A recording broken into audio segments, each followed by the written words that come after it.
Hello student, अभी study centre में आपका फिर से स्वागत है।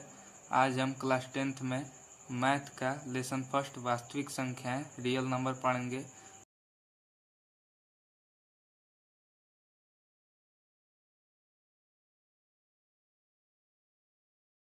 तो देखिए, इसमें पहला क्वेश्चन हम लोग देखते हैं कि निम्नलिखित संख्याओं को अभाज्य गुणनखंडों के गुणनफल के रूप में व्यक्त कीजिए।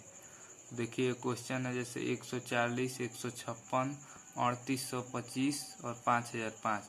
तो इसके हमें अभाज्य गुणनखंड के गुणनफल के रूप में व्यक्त करना है। तो इसको हम कैसे करेंगे? अभाज्य गुणनखंड मतलब कि एलसीएम होता है, और एलसीएम निकालना तो आपको आता ही होगा। तो मैं एक बता भी देता हूँ। देखिए जैसे कि 140 पहला है, तो इसका एलसीएम कैसे निकलेगा?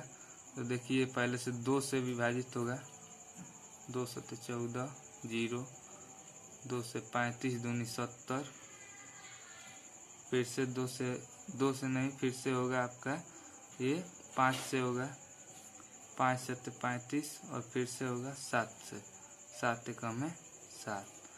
तो 140 का अभाज्य गुणनखंड क्या होगा? तो देखिए क्या होगा कि 2 गुणे 2 गुणे 5 गुणे 7, ये होगा 140 का अभाज्य गुणनखंड, जिसे आप ऐसे भी लिख सकते हैं कि 2 का घात 2, जैसे 2 दो बार है तो आप 2 का घात 2 लिख सकते हैं, गुणे 5 गुणे 7, ये आपका आंसर हो गया। और इसी प्रकार से फिर से 156 का आप लोग निकाल लीजिए ऐसे ही। तो आप लोग निकाल लीजिएगा रफ पे, मैं बता देता हूँ कि 156 का क्या होगा। तो 156 का होगा 2 गुणे 2 गुणे 3 गुणे 13 बराबर क्या होगा कि 2 दो बार है, तो 2 का घात कितना हो जाएगा? 2 गुणे 3 गुणे 13, ये आपका आंसर हो जाएगा। इसी प्रकार से 3825 का भी आप देख लीजिए। तो 3825 का क्या होगा? तो 3 गुणे 3 गुणे 5 गुणे 5 गुणे 17। तो इसको आप कैसे लिखेंगे? देखिए 3 दो बार है तो इसको 3 का स्क्वायर कर देंगे, और इसको 5 दो बार है तो 5 पे घात 2 लिख देंगे, और 17 एक बार है तो 17 भी लिख देंगे। और इसको आप खुद से बता दीजिएगा, इसको कमेंट में बता दीजिएगा, यह होमवर्क है 5005। इसी प्रकार से आगे हम बढ़ते हैं, दूसरा क्वेश्चन भी देख लेते हैं कि अभाज्य गुणनखंड विधि द्वारा निम्नलिखित पूर्णांकों के एचसीएफ और एलसीएम ज्ञात कीजिए। तो अभाज्य गुणनखंड विधि, जैसे मैं आपको बताया हूँ कि एलसीएम, देखिए जैसे 12 का पहले अभाज्य गुणनखंड आप देख लीजिए, ऐसे में 12 के अभाज्य गुणनखंड, तो 12 का अभाज्य गुणनखंड क्या होगा? तो 12 का अभाज्य गुणनखंड होगा 2 गुणे 2 गुणे 3। और इसी प्रकार से फिर से आप 15 का अभाज्य गुणनखंड देख लीजिए, 15 के अभाज्य गुणनखंड। तो 15 के अभाज्य गुणनखंड में कैसे होगा ये आप लोग देख लीजिए कि 15 का अभाज्य गुणनखंड होता है 3 गुणे 5, क्योंकि 15 2 से तो विभाज्य होगा नहीं, 15 3 से होता है, उसके बाद से डायरेक्ट 5 से होगा। तो उसके बाद से फिर देख लीजिए 21 का, तो 21 के अभाज्य गुणनखंड क्या होगा?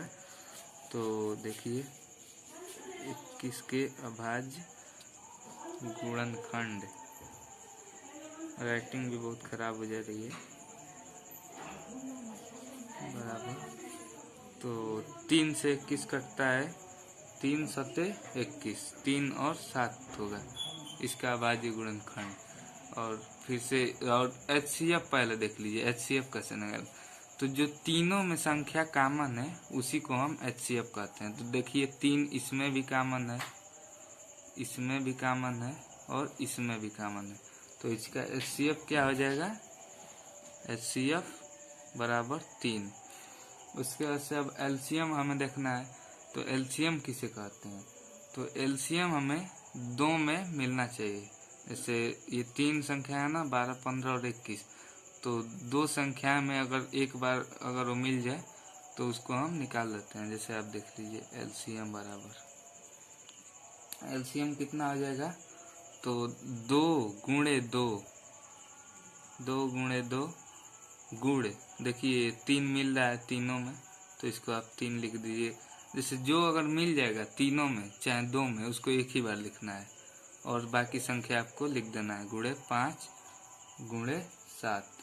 तो इसका आप गुणा करेंगे तो कितना आएगा, 420, 420 इसका गुणा आएगा। आप लोग करके देख लीजिएगा।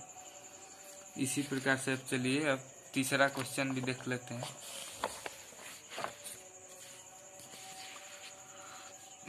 इसी में दूसरा क्वेश्चन है ये।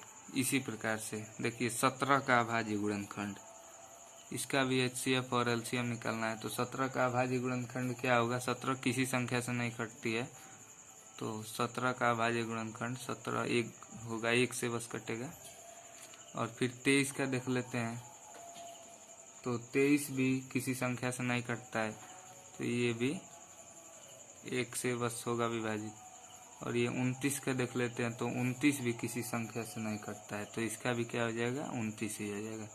तो ये देखिए ये विषम संख्याएं हैं जो अपने ही संख्या 1 से और अपने से आपसे कटती हैं। तो इसमें कॉमन क्या होगा, तो इसमें बस 1 कॉमन होगा, क्योंकि 1 तो किसी भी संख्या से कट जाती है। तो इसका एचसीएफ क्या हो जाएगा, 1 हो जाएगा बराबर 1। और एलसीएम क्या हो जाएगा, तो एलसीएम हो जाएगा 1 तो पहले कॉमन है सब में, उसके बाद से 17 गुणे 23 गुणे 29। तो आप अगर इसका गुणा करेंगे तो आएगा 11,339, इतना ही आएगा। आप लोग गुणा करके देख लीजिएगा। उसके बाद से अब देखिए, अब चलते हैं तीसरे क्वेश्चन पे। तो तीसरा क्वेश्चन क्या करता है कि यदि 306 तथा 657 का एचसीएफ 9 है तो उनका एलसीएम ज्ञात कीजिए। तो देखिए 306 तथा 657 का एचसीएफ कितना है, बराबर 9 है। ठीक, तो संख्या, पहली संख्या 306 और दूसरी संख्या है 657। तो एक सूत्र होता है कि दोनों संख्याओं का गुणनफल, पहली संख्या जैसे देख लीजिए, पहली संख्या गुणे दूसरी संख्या बराबर कितना होता है, एचसीएफ गुणे एलसीएम। एक सूत्र होता है, इसे आप याद कर लीजिए, पहली संख्या गुणे दूसरी संख्या बराबर एचसीएफ गुणे एलसीएम। तो 306 गुणे 657 बराबर एचसीएफ तो दे ही दिया है और एलसीएम आपसे पूछ रहा है, एलसीएम। तो 306 गुणे 657 बराबर 9 गुणे एलसीएम। तो 9 इधर अगर पक्षांतर होगा तो 306, देखिए 306 गुणे 657, तो अगर ये 9 इधर पक्षांतर हो जाएगा तो ये गुणा में है तो ये भाग में हो जाएगा, बराबर एलसीएम। उसके बाद से देखिए ये 9 से कटेगा, हाँ, तो 9 से 34 बार में 306 कटेगा। आप लोग काट के देख लीजिएगा 9 से कितने बार में, तो 34 बार में। और 34 का 657 में गुणा करेंगे तो कितना आ जाएगा, देखिए यहाँ पे कि एलसीएम बराबर कितना हो जाएगा, 34 गुणे 657 बराबर 22,338, 22,338, यही आंसर आएगा। आप लोग मिला लीजिएगा गुणा करके। और इसी प्रकार से हम लोग चलते हैं चौथे क्वेश्चन पे। चौथा क्वेश्चन क्या करता है कि बिना लंबी विभाजन प्रक्रिया किया बिना ज्ञात कीजिए कि क्या निम्नलिखित संख्याओं का दशमलव प्रसार शांत होगा या अशांत आवर्ती होगा। अपने उत्तर का कारण भी दीजिए। तो देखते हैं,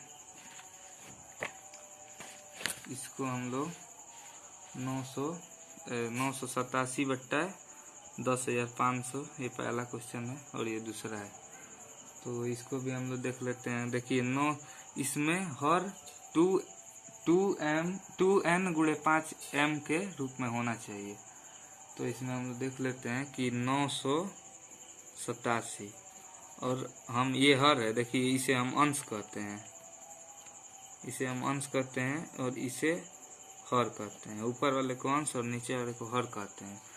तो हर का अगर हम अभाज्य गुणनखंड करेंगे तो कितना आएगा? तो हर का अगर आप अभाज्य गुणनखंड करेंगे तो ये आएगा 2 गुणे 2 गुणे 3 गुणे 5 गुणे 5 गुणे 5 ये आएगा। आप लोग देख लीजिएगा करके, क्योंकि इतना टाइम नहीं है कि मैं आपको वो करके बताऊं, नहीं तो वीडियो लंबा हो जाएगा, इसलिए मैं आपको पहले से ही कर दिया हूं। तो इतना हो जाएगा। उसके बाद से आप क्या होगा कि 987 बट्टा 2 पे 2 हो जाएगा, क्योंकि 2 2 बार है, और गुणे 3 गुणे 5 कितने बार है? तो 5 3 बार है। भाई आप लोग को समझ में आ रहा है ना? कमेंट में ज़रूर बताइएगा, क्योंकि भाई मैं पढ़ाऊँ अगर नहीं आए अगर समझ में तो कोई फ़ायदा भी नहीं है।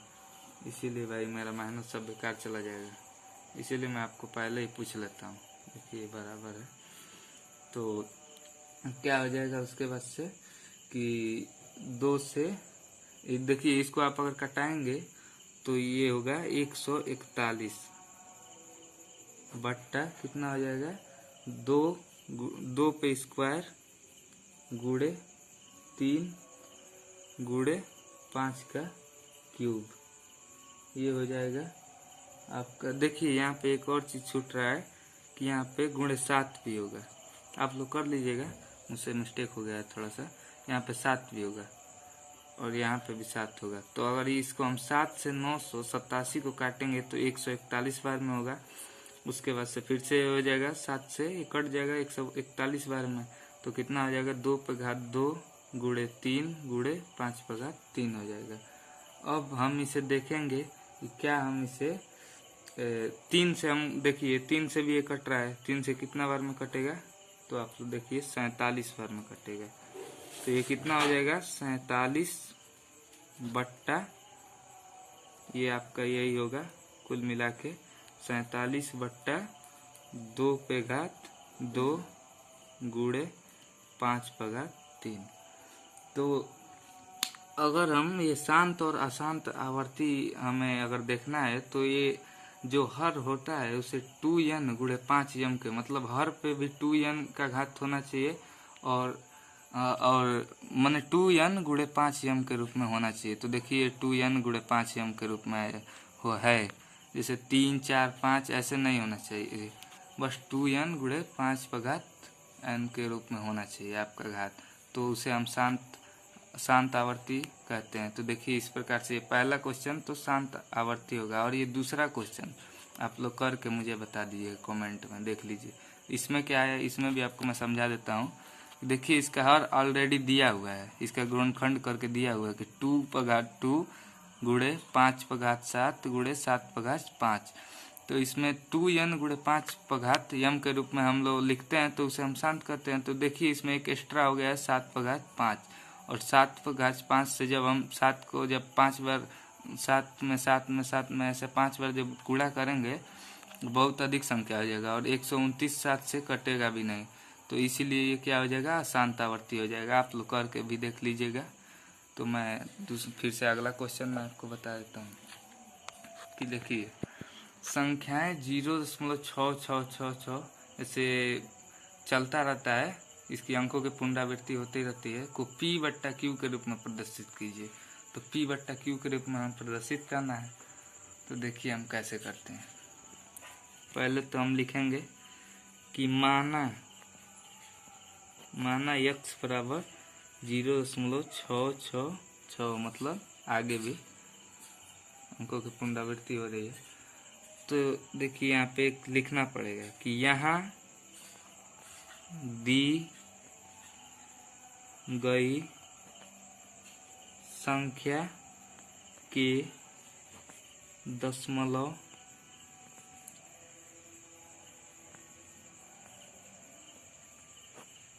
प्रसार में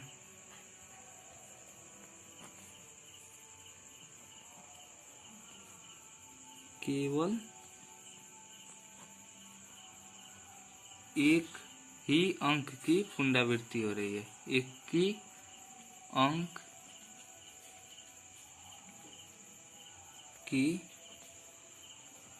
पुनरावृत्ति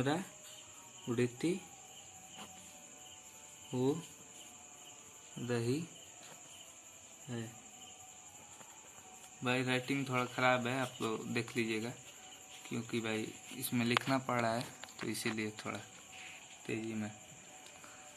तो क्या हो रहा है कि यहाँ दी गई संख्या के दशमलव प्रसार में केवल एक ही अंक की पुनरावृत्ति हो रही है।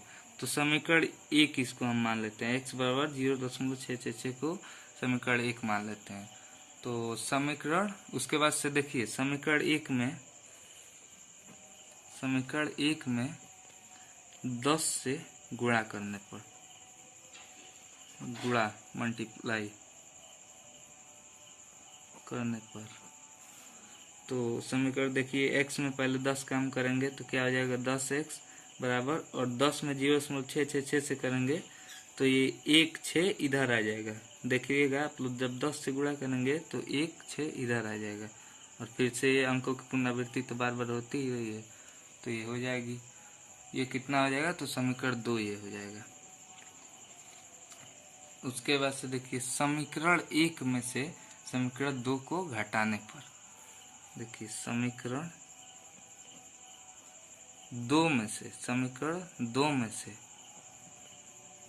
समीकरण 1 को घटाने पर, ठीक। तो ये थोड़ा जगह की कमी है तो मैं आपको यहाँ पे मैं बता देता हूँ, मैं यहाँ पे आपको बता देता हूँ, थोड़ा आप लोग मैनेज कर लीजिएगा।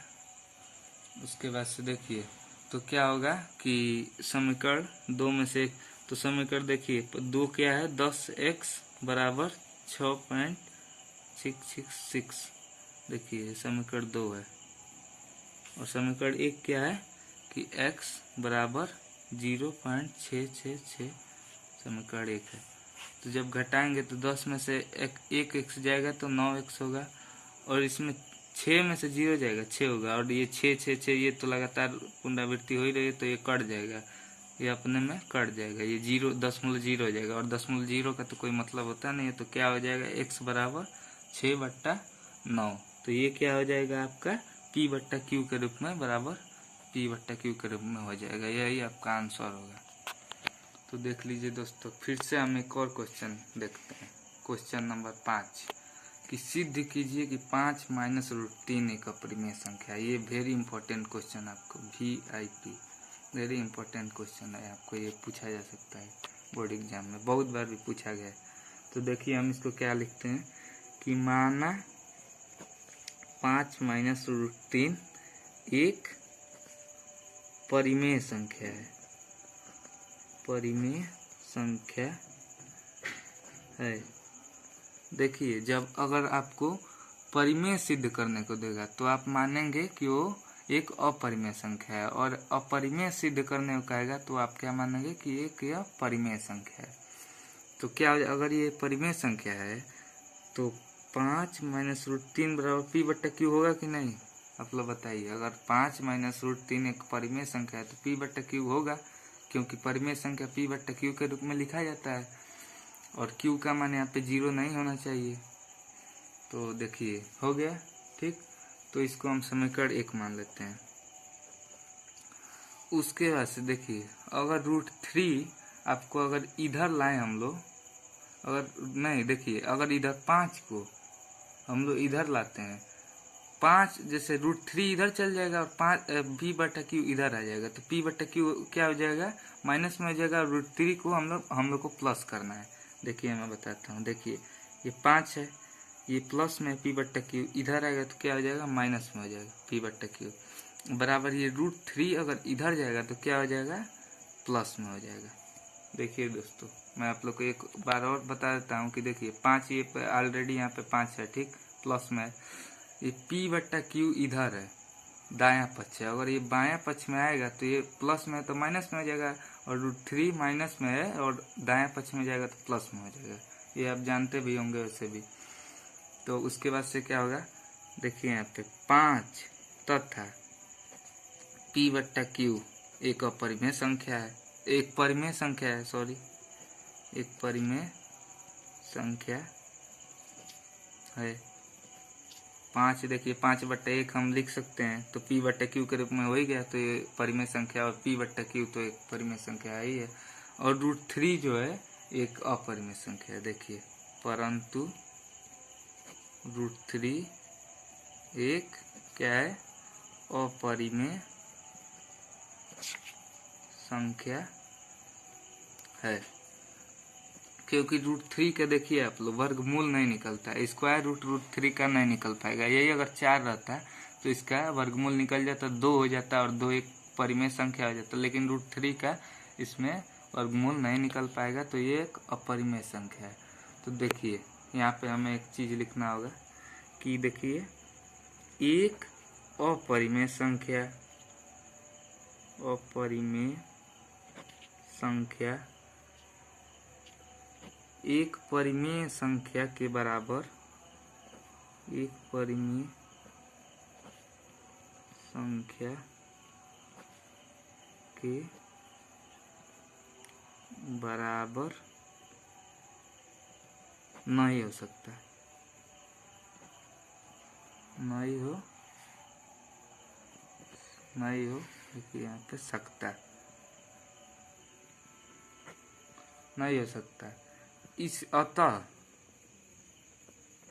√3 नॉट इक्वल टू मतलब बराबर नहीं है 5 - x/y के, x/, नहीं p/,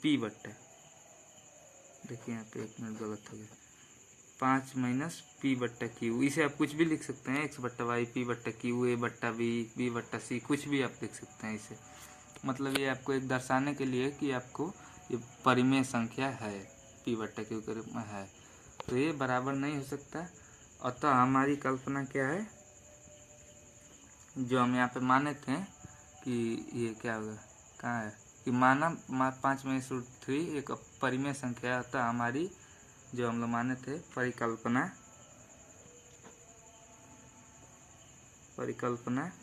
गलत है। अतः 5 - √3 एक अपरिमेय संख्या है, ये आपको लिखना पड़ेगा। अगर आप इतना अगर लिख देते हैं तो आपको बोर्ड एग्जाम में नंबर अच्छे से अच्छे मिलेगा। देखिए